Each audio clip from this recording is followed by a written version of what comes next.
Mirando un poquito el camino que venimos recorriendo, ¿se acuerdan? Decíamos, estamos todavía, digamos, en la parte humana de la palabra, ¿no? Por así decirlo, ¿no? ¿Se acuerdan que hablábamos de obra de Dios, obra del hombre? Y dentro de lo humano de la Biblia teníamos que tener en cuenta 4 elementos, ¿no? El contenido, la forma literaria, ¿no? La intención del autor, la intención del que escribe, y el cuarto elemento que hoy vamos a mirar es esto de la situación vital en la que surge la palabra. A ver, la Biblia no se escribe porque sí nomás, sino que tiene una intencionalidad. Y más allá de que dijimos, ¿no?, que la primera intención es narrar la salvación de Dios, sin embargo, nos ayuda a conocer un poco cómo surgen los textos y vuelvo a insistir, esto es lo que se llama la situación vital, ¿eh? Hay una expresión en alemán, el Sitzenleben, es decir, el lugar donde surge la palabra. Y aquí, miren, nos vamos a encontrar con algo muy interesante, ¿no? ¿Se acuerdan que yo les dije en su momento o conversamos de que el libro de los Proverbios es uno de los más antiguos de la Biblia, por lo menos algunas partes, ¿eh? El corazón de Proverbios, que va de capítulo 12 al capítulo 28, es un poco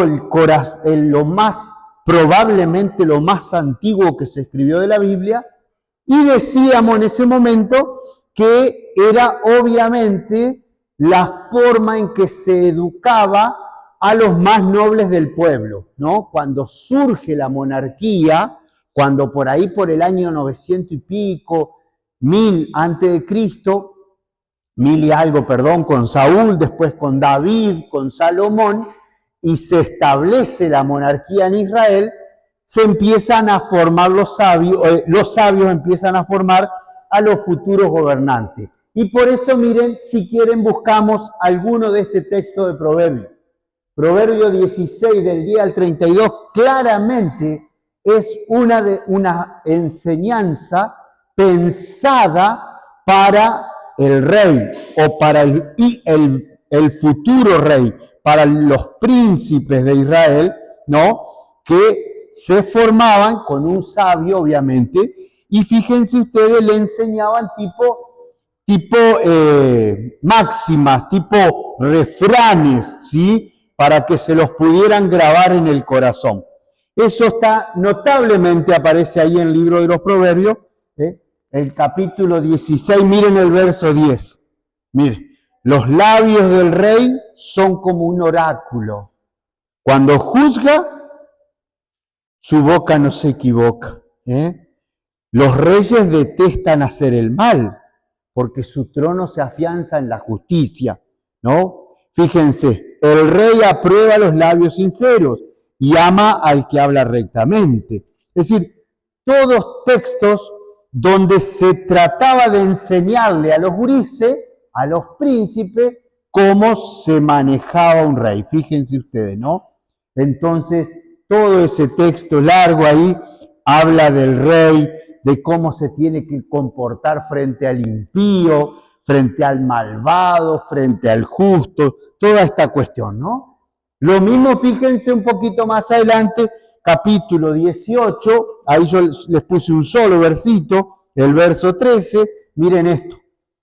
Responder antes de escuchar es necedad y bochorno. ¿Cómo dice tu texto, Mariana? No lo encontré. Tú no lo encontraste todavía. Estoy leyendo la Biblia de Jerusalén y por ahí la traducción no es tan linda, pero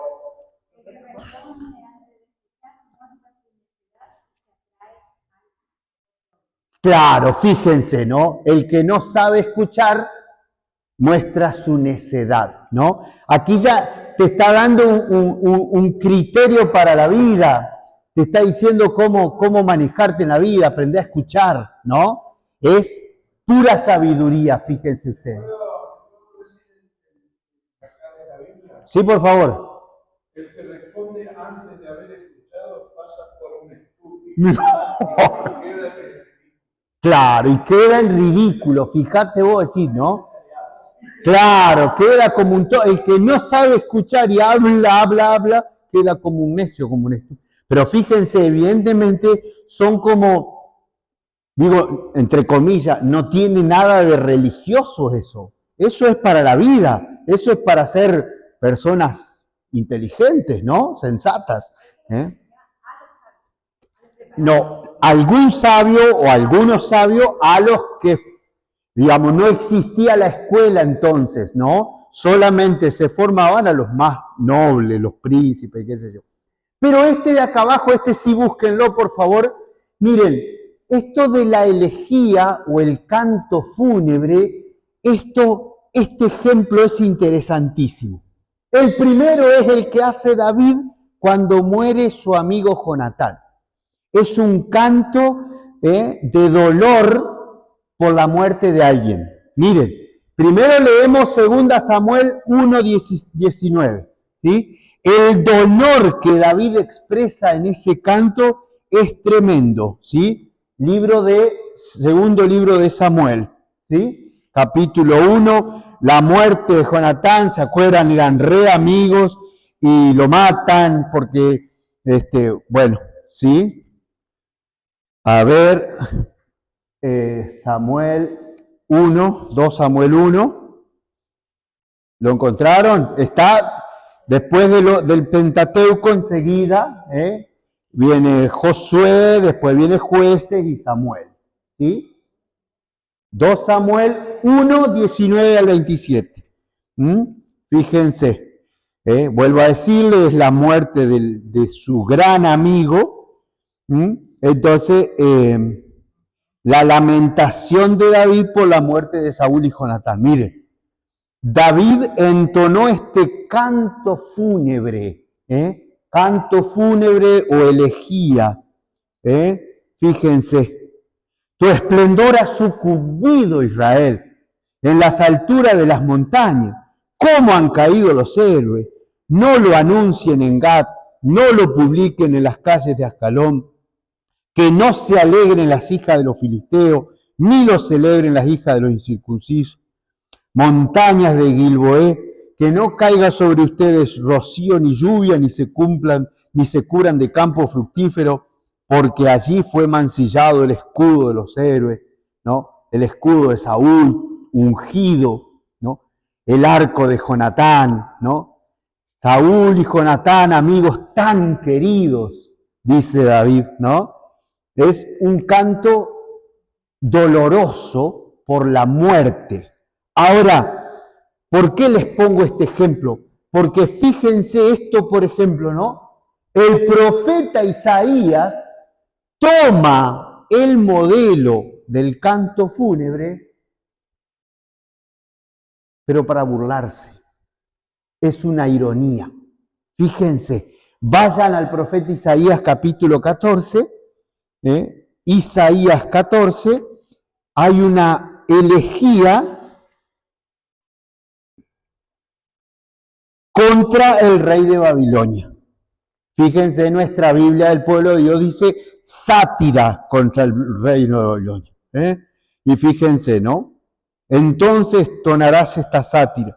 ¿Qué fin ha tenido el tirano? ¿En qué acabó su frenesí? El Señor quebró el bastón de los malvados, el cetro de los déspotas. Fíjense, cómo un modelo de oración, un modelo de oración, ¿sí? De súplica, como es el recordar a su muerto querido, el profeta lo convierte en una ironía. El profeta, entre comillas, se burla del rey de Babilonia. Fíjense, ¿no?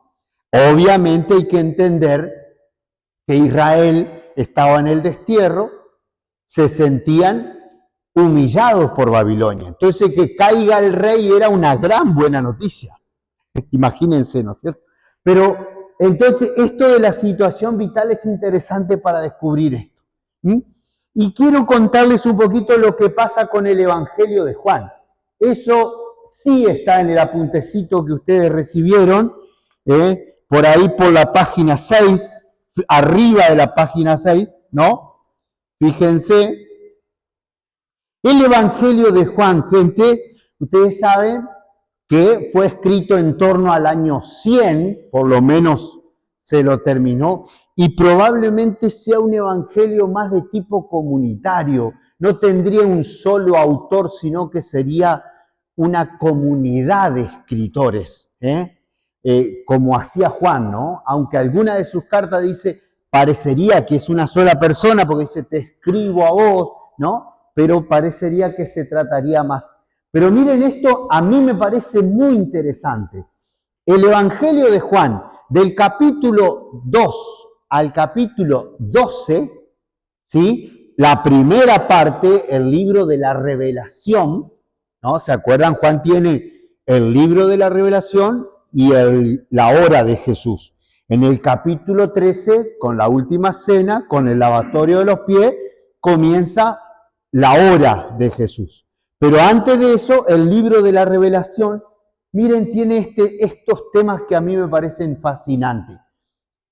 Tiene un montón de conversaciones de Jesús, pero hay dos tipos bien claros. Una son diálogos y otras son controversias. Siempre son diálogos, pero fíjense qué interesante esto, ¿no? Controversias, capítulo 2, capítulo 5, capítulo 7, capítulo 8, ¿sí? Siempre en fiestas judías y en el templo de Jerusalén, con los fariseos como interlocutores. Miren estos tres datos clave. Fiestas judías, habla con fariseos y habla de temas judíos. Miren esto. El templo, el sábado, Moisés, la escritura, Abraham, la libertad, el Mesías. ¿Sí? Fíjense. Piensen en el Evangelio de Juan, ¿no? Evangelio de Juan, el precioso prólogo del capítulo 1, capítulo 2, las bodas de Caná, y ahí arranca la revelación de Jesús. Bueno, en esa revelación Jesús conversa con judíos sobre temas judíos. Y conversa, miren esto qué distinto, conversa con cristianos, creyentes o futuros creyentes, con temas cristianos. Capítulo 2, capítulo 4, la samaritana, ¿se acuerdan? La samaritana, el tema del bautismo. Con la comunidad de Cafarnaún sobre la Eucaristía, el precioso discurso del pan de vida. El capítulo 11 con Marta, con María sobre la resurrección. Fíjense, todos temas cristianos, bautismo, culto, Eucaristía, resurrección. Fíjense, obviamente el Evangelio de Juan está pensando en, por un lado, darnos herramientas para responderle a los judíos, ¿no? Pero por otro lado, invitarnos a profundizar los grandes temas de nuestra fe. Fíjense qué lindo, ¿sí? El tema aquí es el diálogo con Nicodemo, fíjense ustedes, hermosa conversación con Nicodemo sobre el bautismo, ¿se acuerdan? ¿Cómo un hombre puede entrar en la panza de su madre y volver a nacer? No, Nicodemo, te estoy hablando de nacer del agua y del espíritu, de nacer de lo alto, ¿no? Bautismo. Samaritana también, bautismo, culto, dónde hay que adorar, cómo hay que adorar a Dios, en espíritu y en verdad, ¿se acuerdan? Preciosos temas. Bueno, esto, fíjense, es claramente la intención del Evangelio de Juan. ¿Por qué? Porque está pensando en cristianos que por un lado necesitaban fortalecer su fe, pero por otro lado eran atacados y tenían que responder a las polémicas, ¿sí? Después del año 70, cuando el judaísmo expulsa el cristianismo, fue muy fuerte para los cristianos. Después vinieron las persecuciones encima, ¿no? Pero fíjense, la gran polémica es que los cristianos eran atacados por los judíos, ¿sí? Fíjense. Entonces, tenemos diálogos y controversias, ¿no? Diálogos con cristianos o futuros cristianos, controversia con judíos sobre temas judíos, fíjense ustedes. Y este detalle no menor de que siempre Jesús conversa en el templo. Por eso Juan es el único evangelista que lo pone 3 veces en Jerusalén a Jesús. Jesús va 3 veces a Jerusalén según Juan. En los otros evangelios una sola vez, ¿no es cierto? O 2 veces en el caso de Lucas. Pero fíjense entonces, la única coincidencia es el método de los diálogos, es el malentendido. Esto también hay que saberlo para poder leer Juan, ¿no? Jesús responde una cosa, la gente no entiende y va en otro nivel. Por eso parece tan difícil de leer Juan, ¿no? Fíjense, cuando Jesús le dice, si no comen la carne del Hijo del Hombre y no beben su sangre, no tendrán vida en ustedes. Dice, y los judíos decían, ¿pero qué? ¿Tenemos que comer carne de un tipo? Fíjense, ¿no? Obviamente hay un malentendido. Jesús dice una cosa y los que lo escuchan otra, ¿no? Porque esa es la forma en que Juan propone la teología. Digo, nos resulta difícil a nosotros porque somos más de la idea clara y distinta, un tema, después otro. Juan es una especie de espiral que va pasando por el mismo lugar y va profundizando y va, ¿no? A nosotros Juan nos cuesta leer, ¿sí? Pero bueno, esto, fíjense, tiene que ver entonces con la situación vital en que surge el Evangelio, ¿no? Este Evangelio de Juan particularmente, ¿sí? Para crecer en la fe, ya era la segunda o tercera generación de cristianos que no habían conocido a Jesús, que empezaban a flaquear, que se había retrasado la venida del fin del mundo, entonces había que vivir en el mundo. ¿Y cómo vivir en el mundo? ¿Cómo ser del mundo si ustedes están en el mundo pero no son del mundo? ¿Se acuerdan esas palabras de Jesús? Eso todo tiene un trasfondo de momento de crisis en la comunidad, ¿no? Decían que Jesús ya venía y no viene. ¿Qué hacemos? ¿Cómo hay que vivir? Nos atacan los judíos, nos persiguen los paganos. ¿Cómo vivir? ¿No? Y entonces el Evangelio trata de responder a esas cuestiones. ¿Hasta ahí venimos? Bárbaro, gente. Entonces con esto, así, muy someramente, hicimos un pequeño caminito en estos 4 elementos, entre comillas, humanos de la palabra, ¿no? Ahora, gente, los invito a mirar un poco la palabra, la Biblia, como palabra divina, como Dios que habla. Les puse yo ahí en el apuntecito, ¿no? Es decir, esta es la otra dimensión, es decir, ese escritor que conocimos un poquito de Marcos, que conocimos un poquito de Lucas, de Mateo, ahora de Juan, nosotros decimos, es palabra de Dios. Y con esto estamos haciendo una afirmación tremenda, ¿no es cierto? Palabra de Dios, fíjense ustedes, ¿no? Es decir, el Antiguo y el Nuevo Testamento consideran palabra de Dios no solo a la revelación, sino también el libro sagrado. Fíjense, acá yo les puse alguna cita, no nos vamos a detener tanto, pero fíjense, ¿no? La ley, ¿se acuerdan la palabra la Torá? La Torá es la ley escrita. La Torá es la ley escrita. Los 5 primeros libros de la Biblia, sagrados, ¿no? Y miren, hoy escuchaba a un profesor, o leía a un profesor que decía una cosa muy interesante. Él se pregunta por qué son 5, ¿no? En realidad porque son, bueno, por algunas explicaciones que da él, pero dice él que algunos estudiosos creen que son 5 para poder dejar en el medio el libro del Levítico. ¿Se acuerdan? Génesis, Éxodo, Levítico, Números, Deuteronomio. Entonces él dice que para dejar en el medio el libro del Levítico, dice él, a nosotros los cristianos no nos dice mucho, pero es toda la organización del culto, ¿no? Cómo tiene que ser el santuario, cómo tiene que ser el arca, cómo tiene que ser el culto, cómo tienen que ser las ceremonias. Fíjense, en el centro de la ley está el culto a Dios. Miren qué interesante. Yo no lo sabía eso. Hoy lo escuché a este profesor, a José Luis Sicré, y me pareció interesante, ¿no? En el centro de la ley está en la relación con Dios, ¿no? Entonces, fíjense, gente, la ley, ¿no? Fue dada por Dios. Miren ustedes. Y acá hay algunos textos que estamos leyendo justamente estos días en la misa, en la liturgia. Éxodo 24, ¿no? Dios pronuncia sus palabras y le ordena a Moisés escribirlas. Moisés tiene que plasmar en la piedra la palabra de Dios. ¿Para qué? Para que no se pierda. Y cuando la rompe, ¿se acuerdan? Por el becerro de oro que leíamos esta semana, Moisés tiene que ir de nuevo a buscar otra piedra. La palabra de Dios tiene que quedar fijada, escrita en piedra, ¿no? Entonces fíjense, ¿no? Y después se da también este hecho tan especial. Resulta, gente, que el libro del Deuteronomio no se conocía. El Deuteronomio está mucho más acá. Fíjense, año 600, el rey Josías, parece que estaban haciendo una reforma en el templo y se encuentran con un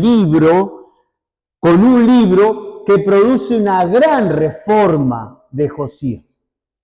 Y se trata probablemente del libro del Deuteronomio. Fíjense, Deuteronomio 12:26 es el corazón del Deuteronomio y no sabían que estaba o aprovecharon para hacerla aparecer en ese momento y produjo una gran reforma, el libro del Deuteronomio. ¿Pero por qué produce esa reforma? Porque ellos entienden que es palabra de Dios, ¿sí? Fíjense, y después también, solamente a modo de ejemplo, recuerden el Salmo 119, larguísimo Salmo 119, el salmo más largo de la Biblia, que es un salmo alfabético, es decir, el que escribió ese salmo se rompió la cabeza, Ulises. ¿Por qué? Porque comienza cada una de las primeras palabras de la estrofa con una letra del abecedario. Hay varios salmos alfabéticos, pero este es un monumento, una obra monumental, monumento a la palabra. Les puse yo ahí porque realmente un amor a la palabra, un cariño para buscar palabras para poder decirla, ¿no es cierto? Una consulta. Sí. Volviendo al Levítico.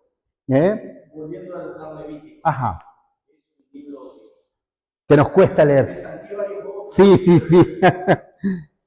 sobre el culto judío, ¿no? Pero la iglesia después tomó algo sobre eso.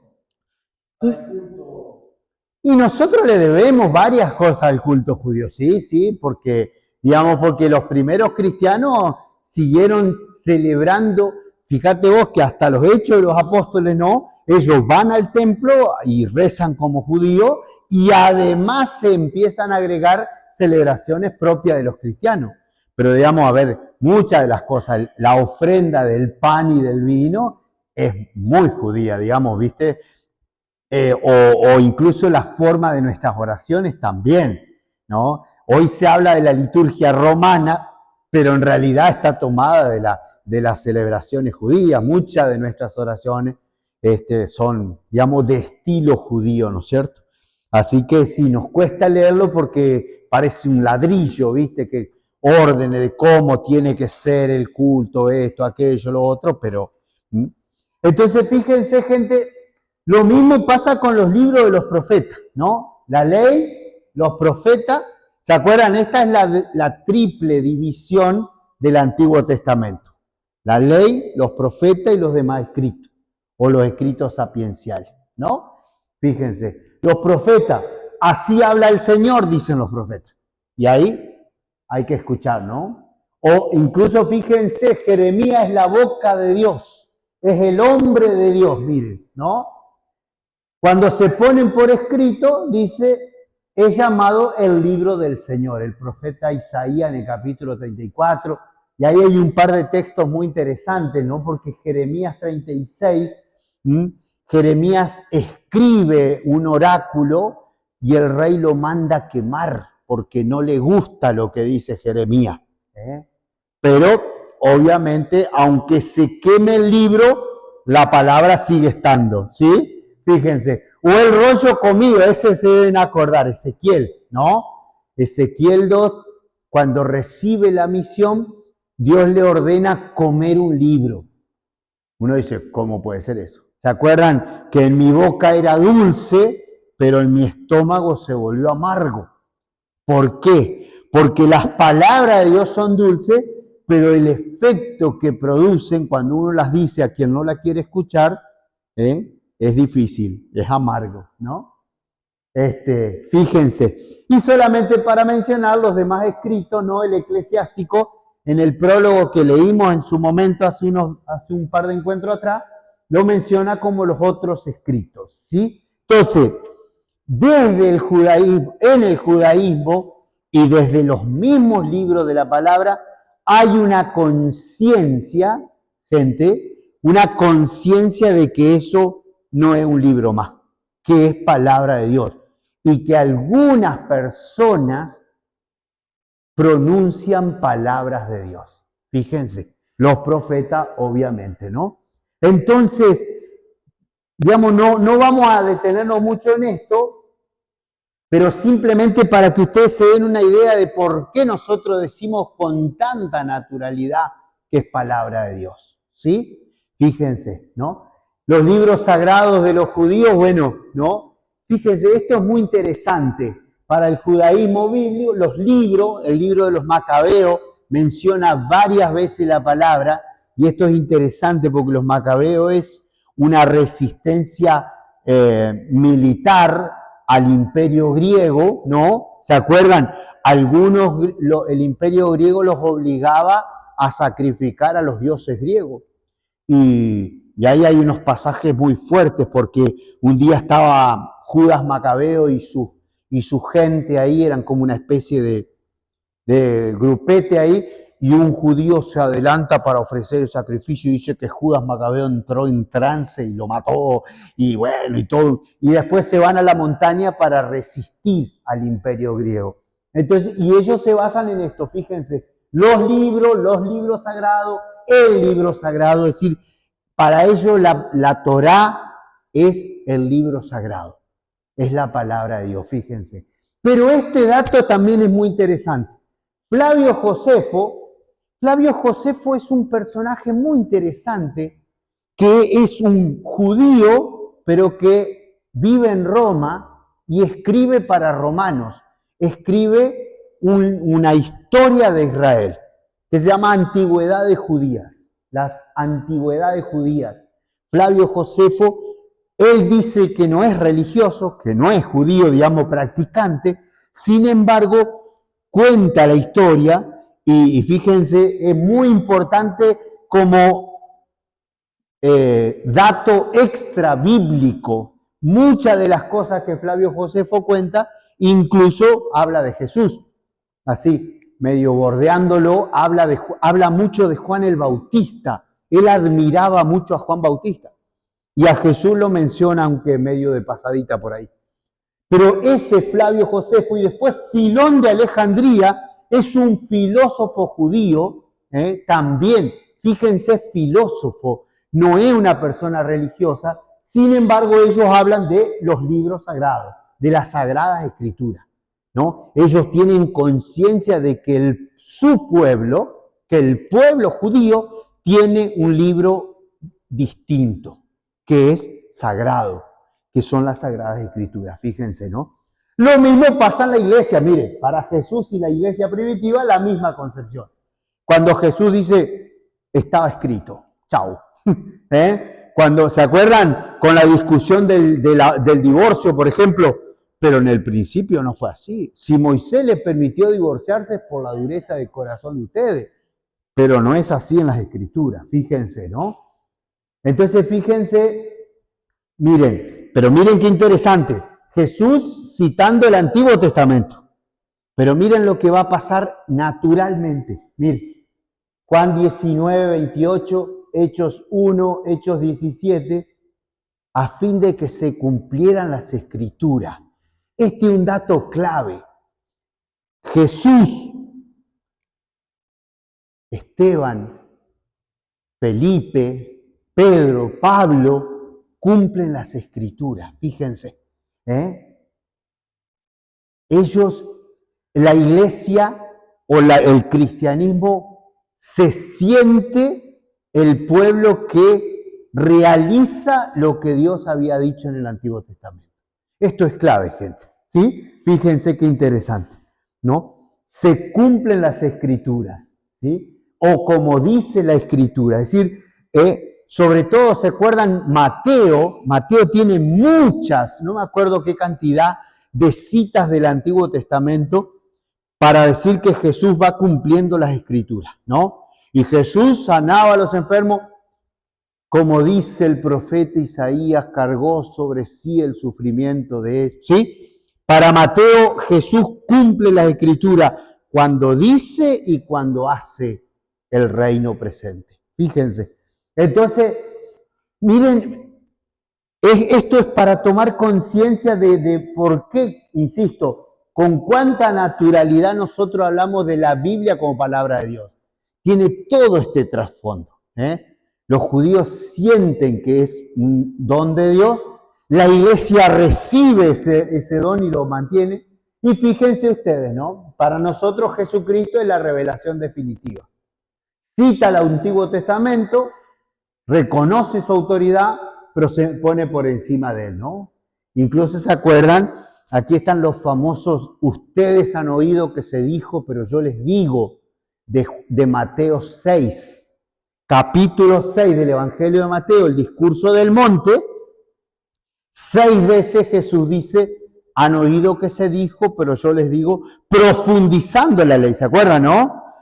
Han oído que se dijo, amarás a tu prójimo y odiarás a tu enemigo. Pero yo les digo, amen a sus perseguidores, rueguen por los que les hacen daño. ¿Se acuerdan, no? Entonces Jesús asume la autoridad de la palabra, pero la supera, ¿no? Incluso está ese famoso texto, Marcos 1, cuando Jesús comienza a predicar, que la multitud, dice, se admiraba porque hablaba con autoridad y no como los sumos sacerdotes de ellos. Jesús habla la palabra con autoridad. Fíjense qué lindo, ¿no? Entonces la iglesia, obviamente, ve en Jesús el cumplimiento de las promesas. San Pablo, carta a los Corintios, ¿no? La última palabra dada a los hombres. Hebreo 1, 1, 2. Hermosísimo texto. Búsquenlo, por favor. Hebreos 1, 1, 2, el comienzo de la carta o de la homilía a los hebreos, que tiene esa hermosísima síntesis. Miren lo que dice. Hebreo, Nuevo Testamento, después de las cartas de Pablo, antes de las cartas de Pedro, Hebreos 1, 1. A ver qué dice. Eso. Hebreos. Hebreo, ¿dónde estás? Casi al final, después de la carta. Sí. Sabiendo que son los libros palabra de Dios, ¿no? Ajá. Mi pregunta es, ya que habló de Macabeo, ¿qué entienden mal los evangelistas que no ven ese libro como palabra de Dios? Luchen por menos Macabeo, ¿no? Creo que ellos no están en la Biblia de ellos. Claro, ya vamos a llegar a ese tema porque eso tiene que ver con el canon, Héctor. Pero está buena tu pregunta, recordarla después. ¿Por qué los evangelistas no leen libro de los Macabeos? Ahora vamos a hablar del canon y ahí se va a entender por qué. Pero buenísima tu pregunta, También ahí, y tiene duda, ¿por qué tanto los fariseos como los maestros de la ley se venían cumpliendo? Jesús venía cumpliendo todos los pasos. ¿Por qué no hubo una discusión ahí interna entre ellos para decir no? Porque puede ser que sea cierto. Claro, lo que pasa es que más que nada los desconcertaba que un muchacho de Nazaret, digamos, ¿no? Ellos que supuestamente se habían formado. Pongamos como ejemplo a Pablo. ¿Te acordás que Pablo, en la carta a los Gálatas y en el mismo libro de los Hechos de los Apóstoles, él al principio era un orgullo decir que era fariseo, que se había formado con el mejor de los maestros, que era Gamaliel, ¿no? Entonces, a los judíos les molesta que este muchacho de Galilea, encima, ¿viste? Galileo, es decir, de una zona que los judíos no les gustaba para nada porque estaban mezclados con los paganos, que venga a hablar con la palabra con tanta autoridad y que se anime a retrucar la palabra. Esto fue lo que, es decir, nunca pudieron aceptar que ese muchacho tan sencillo, claro, conociera tanto las escrituras y se la tirara por la cara. Ese es el gran problema, ¿no? Una consulta, atando a lo que preguntaba de Mateo. ¿Puede ser que no lo hayan incluido por la comunión de los santos? Porque hay un pasaje que dice que ya por los juntos. Exactamente, va por ahí, pero digamos también tiene que ver con la traducción. Acordate que el libro de los Macabeos surge en la Biblia hebrea, en la Biblia griega, en la Biblia de los 70, no antes. Ya vamos a volver sobre este. Buenísimo el tema, porque justamente uno de los motivos de hacer esto. Pero volvemos a Hebreo, Hebreo 1:2, miren lo que dice Hebreo. Después de haber hablado antiguamente a nuestros padres por medio de los profetas, en muchas ocasiones y de diversas maneras, Antiguo Testamento, Dios le habló a nuestros padres por medio de los profetas. Ahora, en este tiempo final, Dios nos habló por medio de su Hijo, a quien constituyó heredero de todas las cosas. Fíjense, ¿no? Dios antes habló por medio de los profetas. Ahora, en este tiempo final, Dios nos ha hablado por medio de su Hijo. Fíjense, ya acá tenemos dos afirmaciones, ¿sí? Cristo vino a decir las palabras de Dios, pero además es el Hijo de Dios. Dios llamó a Isaías, llamó a Jeremías, le pidió a Jonás, pero ahora mandó a su Hijo. Fíjense, ya acá está haciendo una declaración la carta a los hebreos, ¿sí? Entonces, fíjense, bien, seguimos un poquito más y decimos esto, miren. Es decir, aquí ya entramos entonces a hablar de la inspiración, es decir, ¿por qué nosotros decimos que la Biblia es palabra de Dios? Los judíos decían, Dios nos habló, es la ley que Dios le dio a Moisés, Moisés nos la dio a nosotros la cuidamos, ¿sí? Bien, pero fíjense, el Concilio Vaticano II pone como base de la ecuación Biblia igual a palabra de Dios en el carisma de la inspiración bíblica. Fíjense, la Dei Verbum, que significa palabra de Dios, la palabra de Dios, Dei Verbum es una declaración, una de las 4 constituciones del Concilio Vaticano II, y dice, de hecho, la Sagrada Escritura es palabra de Dios en cuanto que ha sido escrita bajo la inspiración del Espíritu Santo. ¿Sí? Y entonces ustedes van a decir, pero ¿y cómo? ¿Cómo Dios inspiró? ¿O cómo el Espíritu Santo inspiró esto? Fíjense, aquí tenemos estas dos citas que ya las habíamos encontrado en el principio del apuntecito y ahora volvemos. Fíjense, estas dos citas sí ténganla en cuenta. Segunda carta de Pedro 1:21 y segunda carta a Timoteo 3:17. Estas dos citas necesitamos leerlas. Alguno que busque una y otro que busque otra. Fíjense. Es decir, aquí estamos hablando por cómo el Espíritu Santo inspiró. ¿Sí? Fíjense. Entonces, ¿alguien la encontró? 1:21 dice, Ajá. porque ninguna profecía ha sido anunciada por voluntad humana, sino que los hombres han hablado de parte de Dios, impulsados por él. Ahí está. Fíjense, impulsado por el Espíritu Santo. La acción del Espíritu Santo, fíjense, ¿no? Y después, la carta a Timoteo va a ser aún más específica, fíjense. Segunda Timoteo 3:17, ¿qué dice?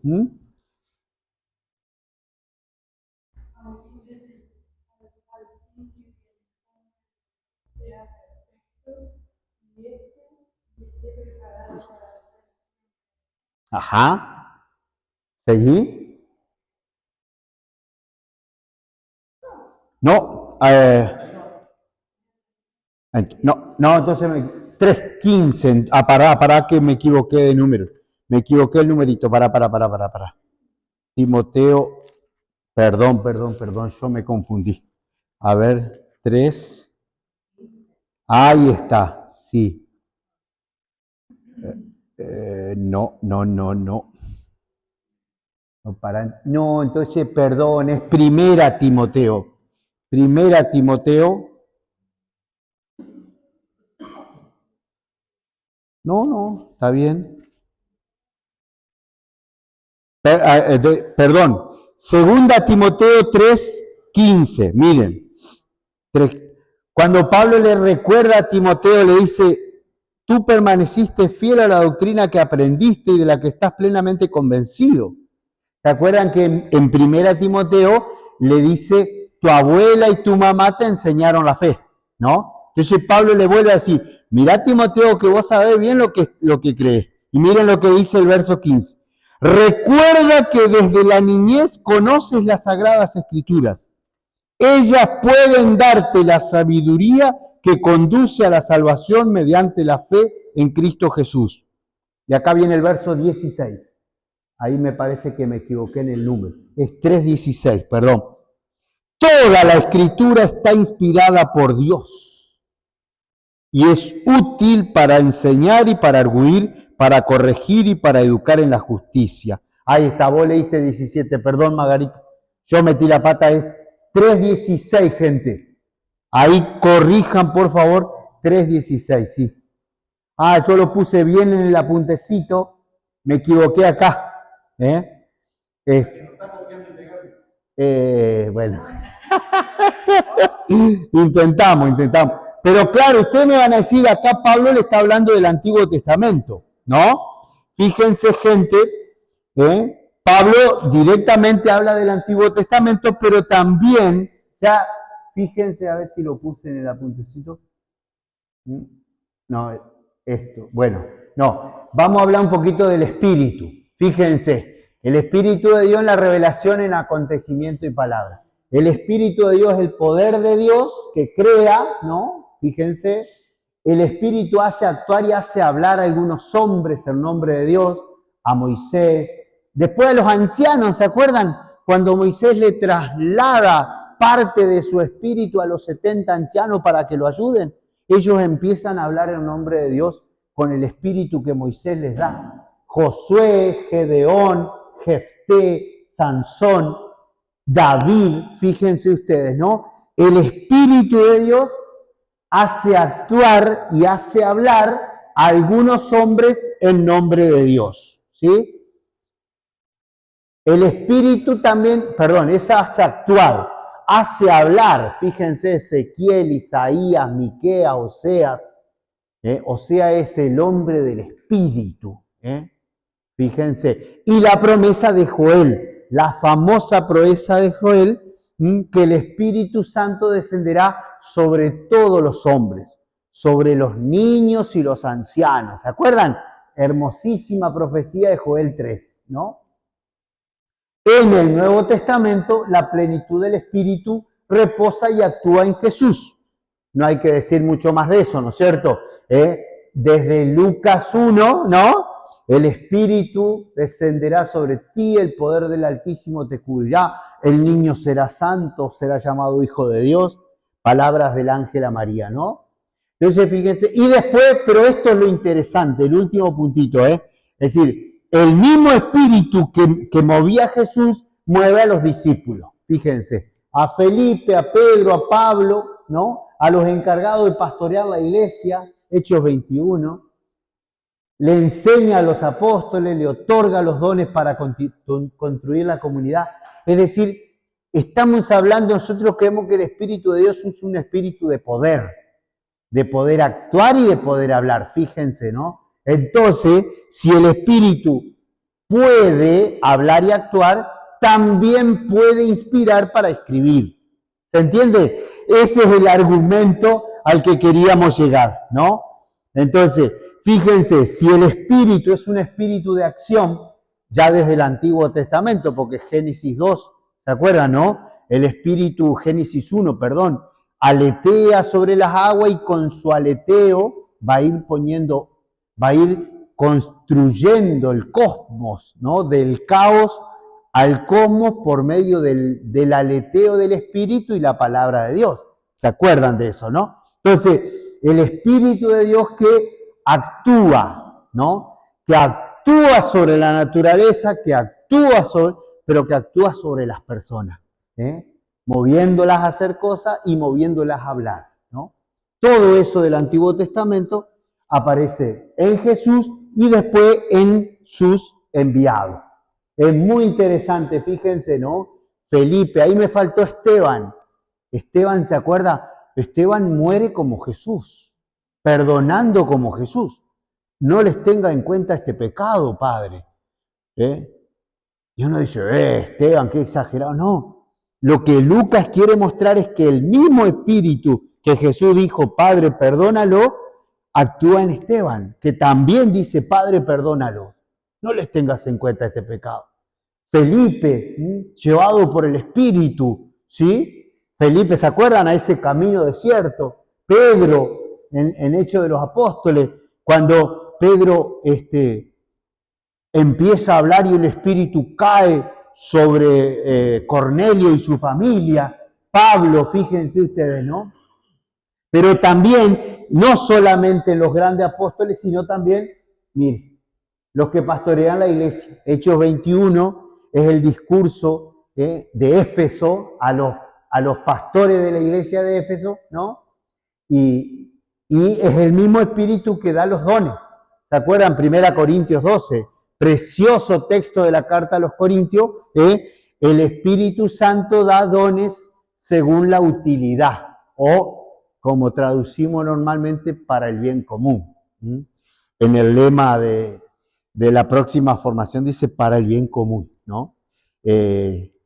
Bueno, el Espíritu da dones a las personas para que sirvan, para que vivan, para que actúen, para que se conviertan, para que ayuden, para que, ¿se acuerdan? ¿No? Los famosos dones de primera carta a Corintios 11, ¿sí? Entonces, este Espíritu, fíjense ustedes, también inspira que se escriba, ¿sí?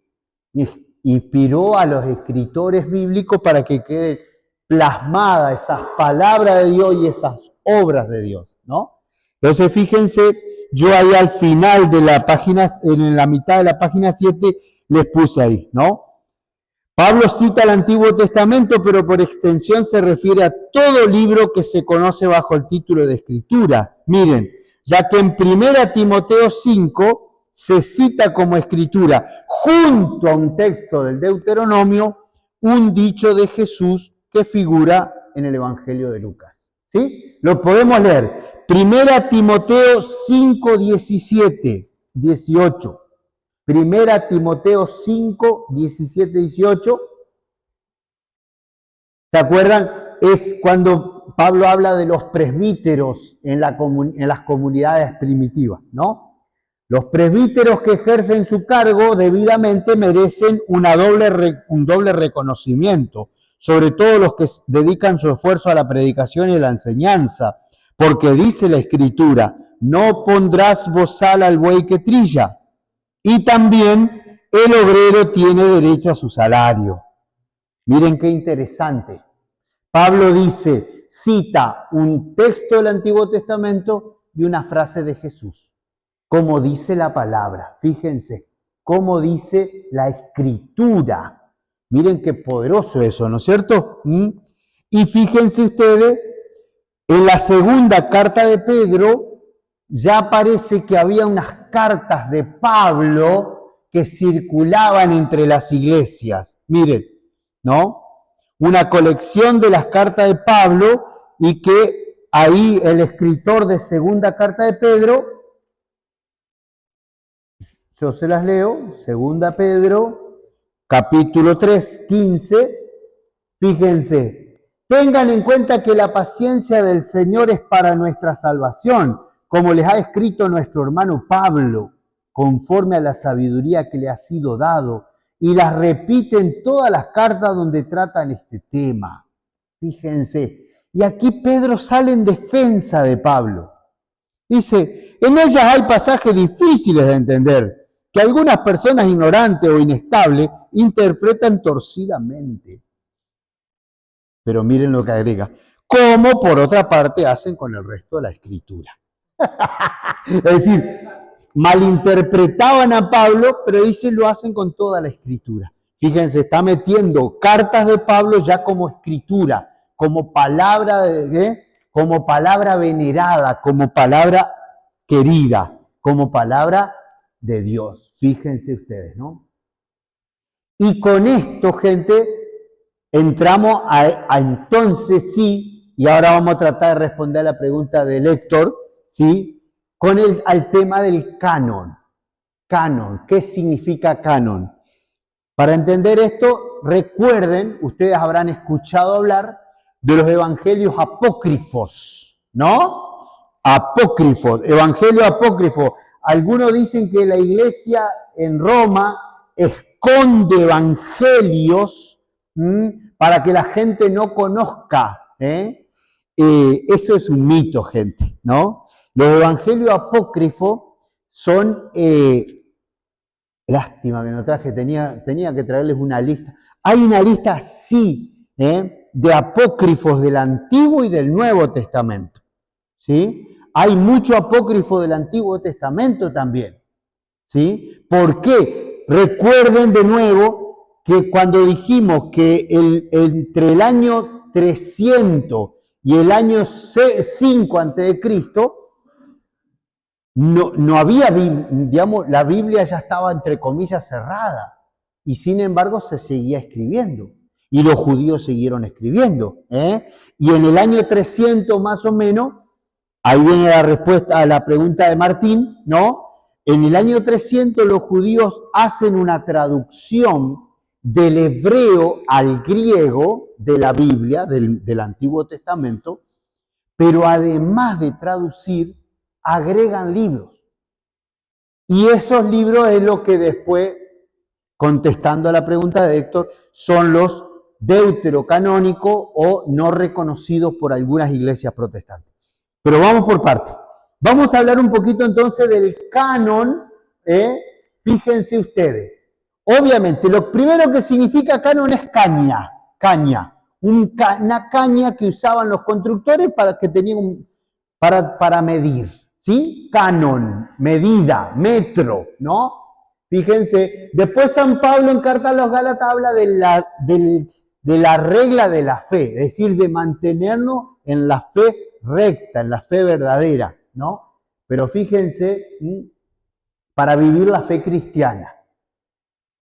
Miren, en el siglo IV aparece este elenco normativo de los libros inspirados.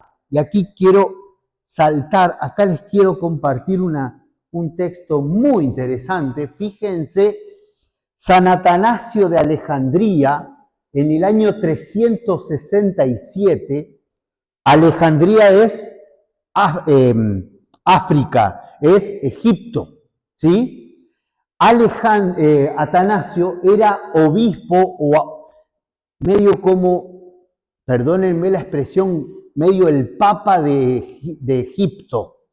Entonces, él, ¿qué significa carta festal allá arriba? Él escribía cartas todos los años a las iglesias que dependían de Alejandría, fijando la fecha de la Pascua. Muchacho decía, este año la Pascua la vamos a celebrar el 10 de abril, ¿sí? Y entonces armaban la cuaresma con eso, ¿sí? Por eso se llama carta festal o festiva, porque estaba marcando las fiestas. Pero este Atanasio aprovechaba para escribir de otras cosas. Y en el año 367, en la carta 39, escribió esto, miren. A la hora de mencionar estas cosas, adoptaré el patrón de Lucas el Evangelista, para ordenar entre sí los libros llamados apócrifos y para diferenciarlos de la divina escritura inspirada que trata de lo que estamos firmemente persuadidos. tal y como desde el principio fueron testigos y ministros de la palabra, han transmitido a los padres. Además, me pareció bien definirte los libros incluidos en el canon, entregados y acreditados como divino. Lo en negrita lo puse yo, ¿no? Acreditados como divino. Y miren lo que dice. Hay 22 libros del Antiguo Testamento, dice Atanasio en el año 367. Ya vamos a ver por qué. Y tampoco olvidemos hablar del Nuevo. Hay 4 evangelios. Donde le puse punto, gente, punto suspensivo, es que la carta está dañada. Está escrito en papiro y el papiro está dañado, ¿no? Entonces, 4 evangelios, y ahí supuestamente mencionaba los 4 evangelios. Después los Hechos de los Apóstoles y las 7 cartas. Le siguen las 14 cartas de Pablo. Y otra vez punto suspensivo. Fíjense. Y después agrega, estos son fuentes de salvación para los sedientos, para que los sedientos puedan satisfacerse con las palabras de vida que contienen. Solo en esto se encuentra la doctrina de la piedad. Nadie les añada nada, nadie les quite. Fíjense, estamos hablando del siglo IV, ya aparece un elenco de los 27 libros del Nuevo Testamento y de los, ahí dice 22, pero ahora vamos a entender que son 39. Mire, cambio de, esto es la traducción, esto es lo que se logró reconstruir de la carta de este hombre. Mire, hay 22 libros del Antiguo Testamento. ¿Cuántos son los del Antiguo Testamento? 39. ¿O no? ¿Cuántos libros son? Eso. Ahora vamos a entender por qué dice 22, porque fíjense ustedes, los 12, Jeremías, Lamentaciones y la Epístola, Ezequiel y Daniel, cada uno un libro. A ver dónde está el tema de los 12 que se me escapó. Esdras, libro. Acá, fíjense. Cantar de los Cantares, Job, los profetas, los 12 profetas menores aparecían en un solo libro, porque está hablando de rollos, ¿no? Entonces, habla de 22 libros, pero menciona los 39 libros del Antiguo Testamento. Génesis, Éxodo, Levítico, Número, Deuteronomio, Josué, Jueces, Ruth, Reyes, fíjense.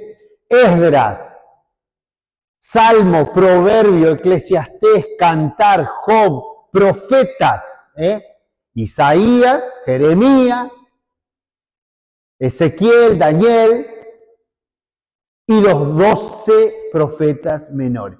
Si sumamos todo eso dan 39 libros. Ya estaba aceptado los 39 libros del canon de la Biblia griega. Ya vamos a ver por qué. Y entonces el Nuevo Testamento, fíjense, los 4 evangelios, Mateo, Marcos, Lucas, Juan, Hechos de los Apóstoles y las epístolas, las 7 epístolas, Santiago, Pedro, una de Santiago, 2 de Pedro, 3 de Juan, 5, Judas, ahí me faltó una, ¿qué dije yo? Santiago, 2 de Pedro, 3 de Juan, 6 y 7. Ay, Judas, 7. Después, 14 de Pablo, fíjense, da 14 de Pablo. Después vamos a hablar de este tema, ¿no? Y por último, el Apocalipsis de Juan. Fíjense. Este sería el texto reconstruido del que yo les mostraba antes, ¿no? Usted me va a decir, ¿de dónde sacan eso? Porque normalmente de estas cartas no había una sola copia. Se han encontrado 2 o 3, algunas muy antiguas, otras no tanto, y entonces se reconstruye lo que Atanasio habría querido decir. Fíjense, ¿no?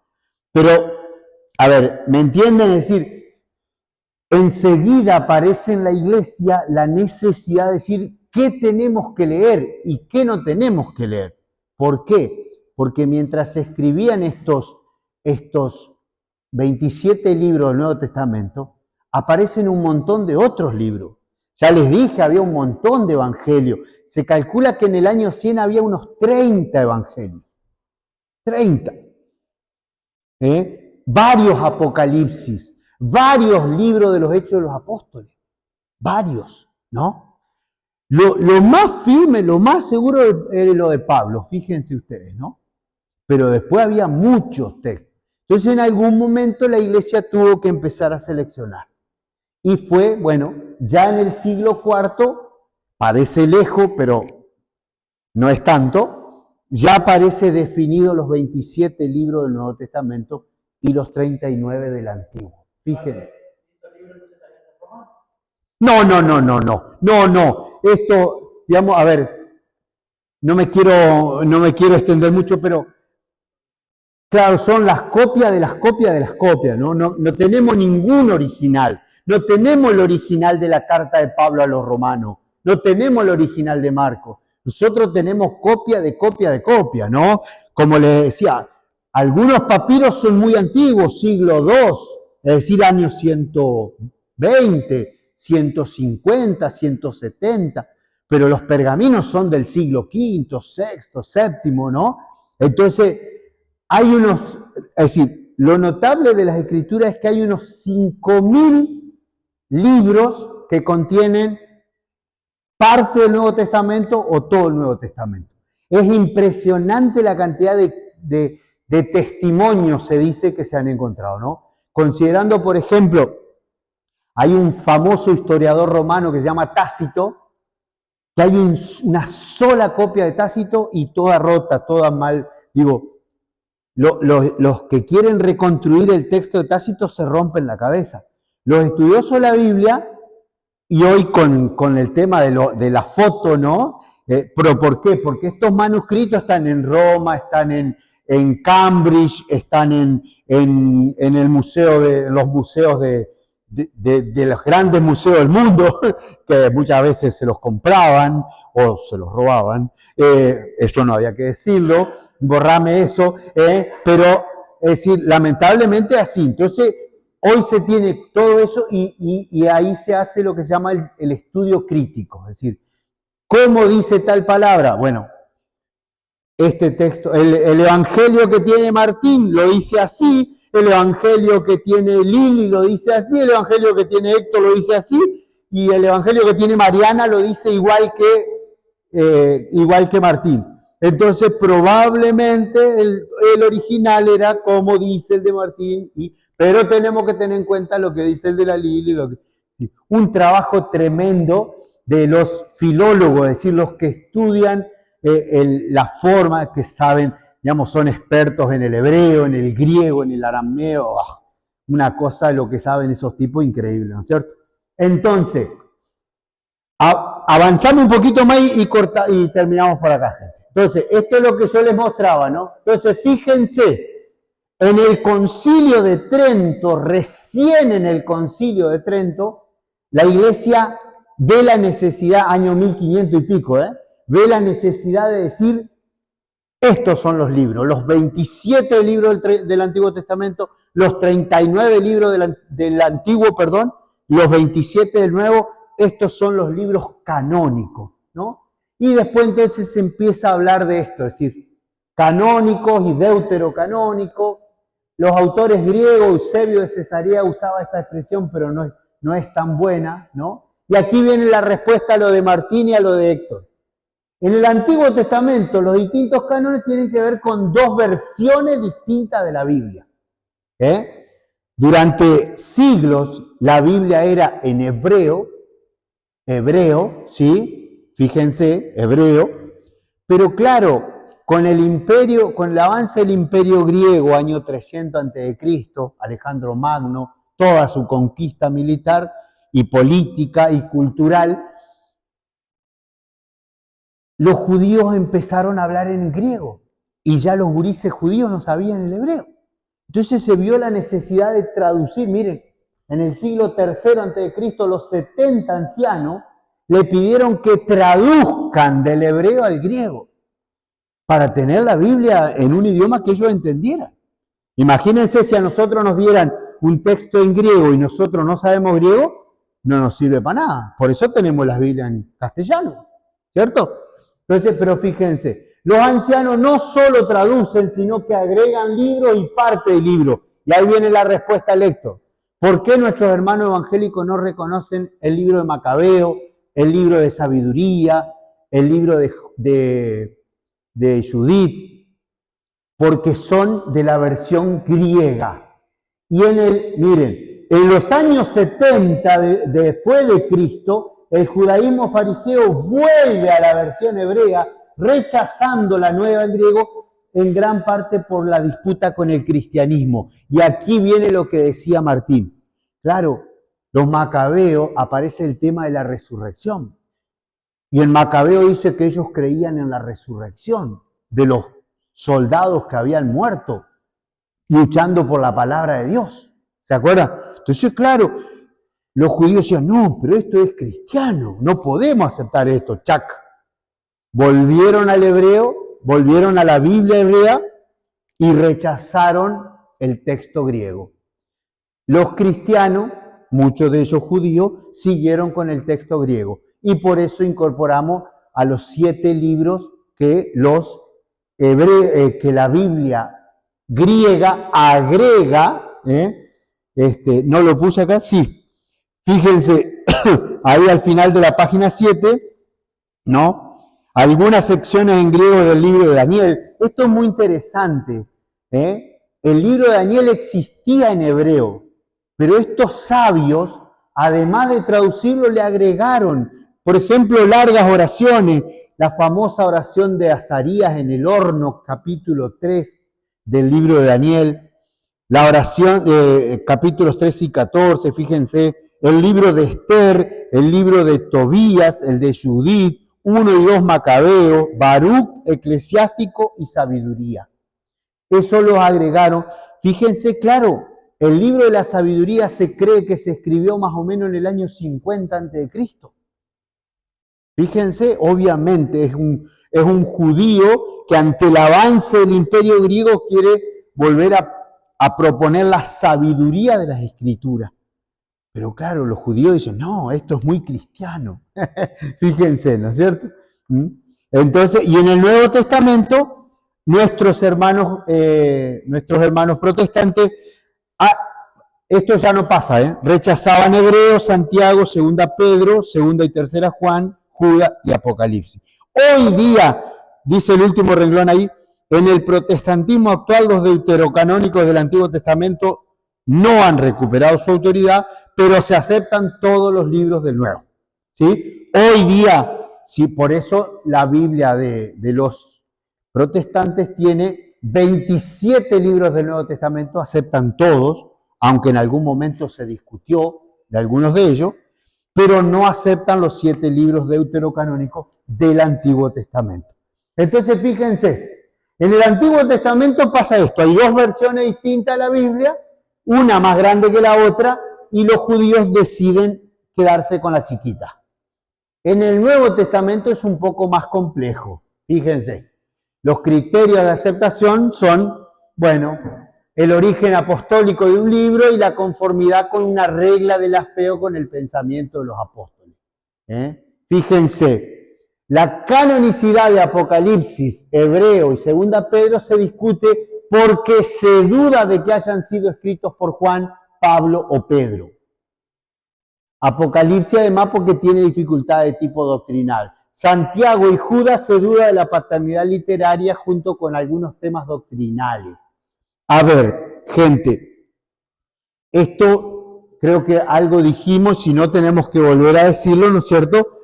Hoy día está prácticamente aceptado por los estudiosos de la Biblia que las cartas de Pablo, las 14 cartas de Pablo, en realidad solamente 7 son auténticamente paulinas. 7 serían solo auténticamente de Pablo. Ya Colosenses, Efesios y 2 Tesalonicenses ya son de otra etapa. Son después de la muerte de Pablo, probablemente escrita por discípulos cercanos a Pablo, en su estilo, en su forma de predicar, en su forma de escribir, ¿no? Y las cartas pastorales, 1 y 2 Timoteo y Tito, todavía más nuevas, es decir, cercana a los años 90 o 100 incluso, ¿no? Eso lo descubren los estudiosos de la Biblia porque por algunos conceptos, por algunas ideas. Por ejemplo, ya en Colosense y en Efesio aparece, por ejemplo, la mención de obispo, sacerdote y diácono.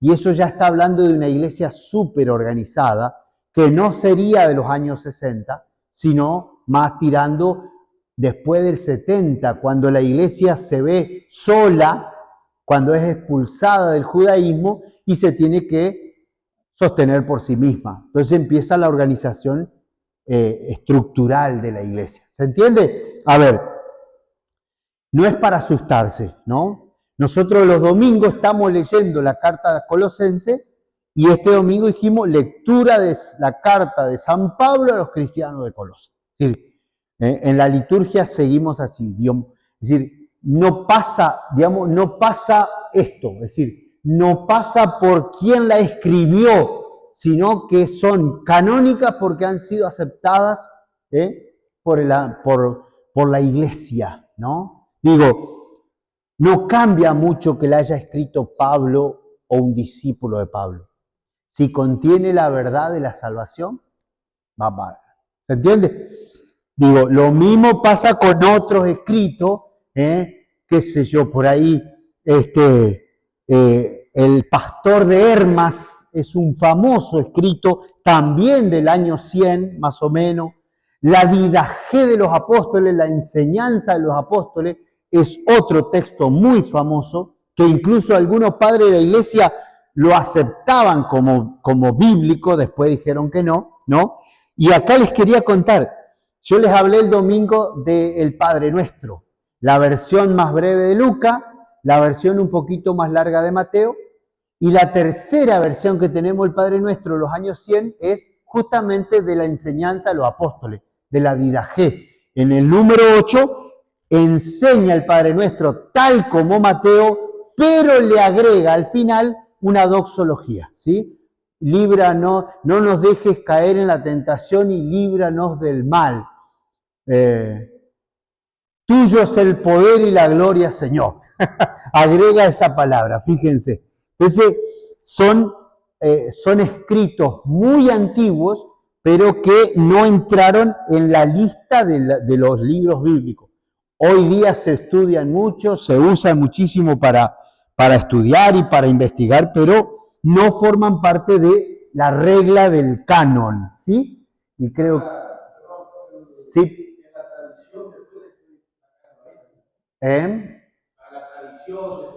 Claro, sí, esos textos son muy importantes, pero digamos, lo que hay que desterrar es la idea de que alguien escondió esos evangelios. Porque claro, la palabra apócrifo para nosotros es sinónimo de trucho, ¿no? ¿Viste? Lo auto apócrifo, digamos, ¿no? La firma apócrifa de tal político. No, hoy día apócrifo significa trucho. Y acá no significa eso. Significa que no entraron en el canon. Apócrifo es decir, otros escritos, quedaron fuera de los escritos. Entonces, fíjense y terminamos con esto, gente. ¿No? El canon hebreo, los deuterocanónicos, los reformadores protestantes lo llaman apócrifo, fíjense, y miren qué dato, un dato de color. Lutero que hizo una Biblia en el año 1500, agrupa al final los deuterocanónicos con la siguiente anotación. Apócrifo, 2 puntos. Estos libros no se consideran iguales a la Sagrada Escritura, pero son igualmente útiles y buenos para leerse. Es decir, fíjense, los protestantes hoy que siguen a Lutero no respetaron a Lutero, porque ellos sí lo sacaron. Lutero decía, estos se pueden leer, están buenos para leer. Fíjense, detalle. Y en el Nuevo Testamento, en la Biblia protestante actual, figuran todos los libros, ¿sí? Lutero le atribuyó un papel secundario a Hebreo, a Santiago y a Judas y Apocalipsis, colocándolo al final de su traducción detrás de otros libros que él consideraba los verdaderos, seguros y más importantes libros del Nuevo Testamento. Fíjense, ¿no? Para tener una idea nomás, es decir, siempre se discutió, o digamos durante siglos se discutió este tema, hoy día prácticamente no tenemos duda respecto a la cantidad de libros que debe tener la Biblia, ¿sí? No sé si hoy día se seguirá conversando de esto, o algunos más que nada cuestionan con qué autoridad la iglesia, con qué autoridad la iglesia dijo este sí, este no. Eso es lo que se discute, ¿no? En el fondo es una pregunta interesantísima, así como, por ejemplo, se preguntan también por qué la iglesia empezó a hacer dogmas, ¿no? Este es otro tema, nos salimos un poquito de lo bíblico, pero ¿por qué la iglesia empezó a hacer dogmas y a decir Jesucristo es el Hijo de Dios? Concilio de Nicea 325, Jesucristo es verdadero Dios, ¿no? ¿Por qué la iglesia hizo dogmas? Y la respuesta es muy sencilla. A ver, ¿los dogmas eran necesarios? No. ¿Pero eran necesarios? Sí. Porque, digamos, también la iglesia estaba creciendo y necesitaba como tener algunas verdades bien claras, bien de cuestiones de identidad. Es como si nosotros, los que estamos acá, decimos, che, vamos a formar un club de fútbol. Vamos a formar un club de fútbol. Ajá, pero ¿y cómo nos vamos a llamar? ¿Y qué criterio, con qué criterio vamos a armar el equipo? Es decir, fíjense, ¿no? Le empezaríamos a dar una identidad al club.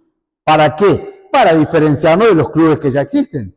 Y para tener nuestra propia, ¿sí? No, nosotros no queremos ser como Santa Rosa, como Vélez, como Ferro, como Primero de Mayo. No, queremos ser otra cosa. Queremos tener una identidad, pero forma de club, exactamente. Entonces, fíjense, digamos, este tema de los dogmas, alguna vez lo podemos charlar, pero es interesante decir, digamos, por qué aparecieron los dogmas, y vuelvo a decir, dicen, ¿era necesario? No, pero sí. No, pero está bueno. Entonces, bueno, gente, el próximo encuentro, si nos da el cuero, vamos a hablar un poco de la interpretación de las escrituras. Aquí va a aparecer una palabra difícil que es la hermenéutica, pero no se asusten, no se asusten. Simplemente vamos a intentar, digamos, la hermenéutica y la exégesis, otra palabra difícil, son exactamente. Muy bien. La exégesis exégesis significa sacarle a la Biblia el jugo. Exégesis, arrancarle el sentido. ¿Sí? Y esa lectura de la palabra se hace con criterio y eso es la hermenéutica. Pero no se asusten. Suena difícil, pero no es tanto. ¿Sí?